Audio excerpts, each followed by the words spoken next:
Hoje a gente vai mergulhar na história do Soundgarden, uma banda que, olha, não só surfou na onda do grunge, eles praticamente criaram a maré.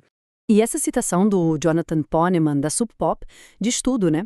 Muito antes do mundo sequer saber o que era grunge, o pessoal que estava lá no olho do furacão em Seattle, eles já viam que o Soundgarden tinha algo, sei lá, algo primal, poderoso.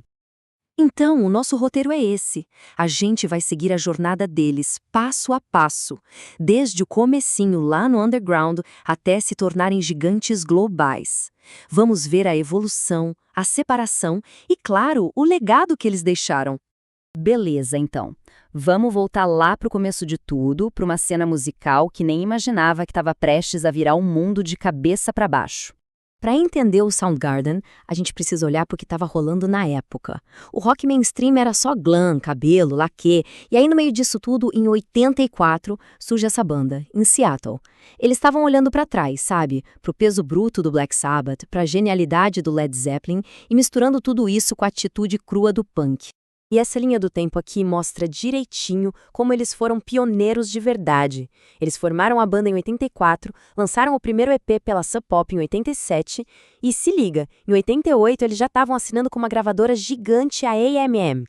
Anos antes de todo o resto da galera de Seattle. Eles literalmente abriram a porta. Chegamos em 1991.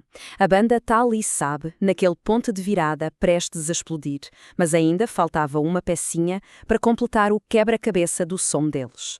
E qual era a peça que faltava? Era um novo baixista. A chegada do Ben Shepherd em 1990. E o próprio Chris Cornell descreveu o impacto do Shepherd de um jeito incrível. Ele disse que o cara era super figurante, com um estilo super estranho. Essa energia meio maluca, meio genial do Ben Shepherd empurrou a banda para um som muito mais pesado, mais experimental. O resultado? O álbum Bad Motorfinger, de 91. E o Bad Motorfinger foi um sucesso absurdo, disco de platina duplo. O palco estava montado, o mundo estava pronto para a obra-prima deles. E essa obra-prima veio em 94, Super Unknown. Esse álbum não só foi um sucesso, ele catapultou os caras para outro planeta. Estamos falando de mais de 30 milhões de cópias vendidas no mundo todo. Dali em diante, eles eram realeza do rock. Ponto final. O efeito do Super Unknown foi imediato. Estreou em primeiro lugar na Billboard, Black Hole Sun virou um hino global, tocava em todo lugar. Eles ganharam 2 Grammys, mas todo esse sucesso teve um preço. A turnê mundial foi gigantesca, exaustiva e começou a pesar, principalmente na voz do Chris Cornell. E o peso desse sucesso todo começou a aparecer.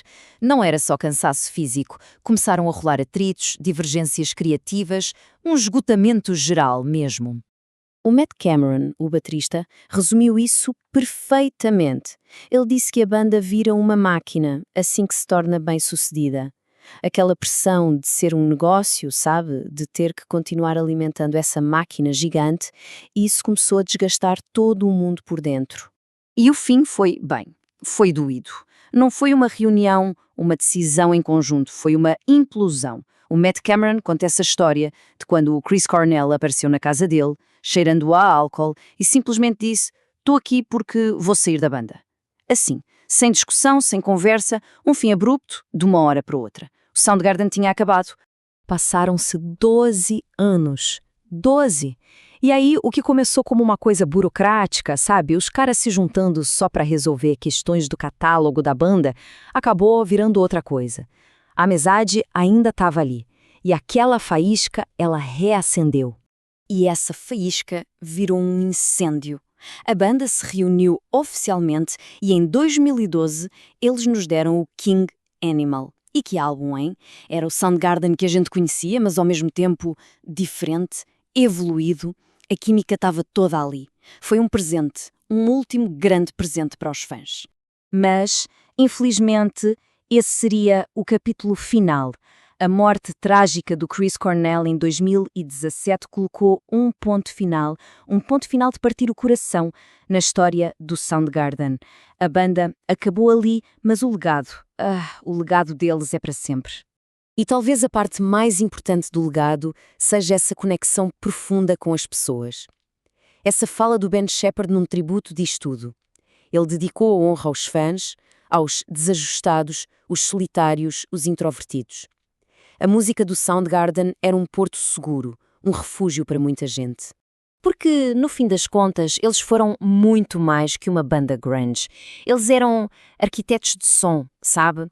Quebravam barreiras, desafiavam o que se esperava deles. E a influência deles está aí até hoje. O que nos deixa com essa pergunta final.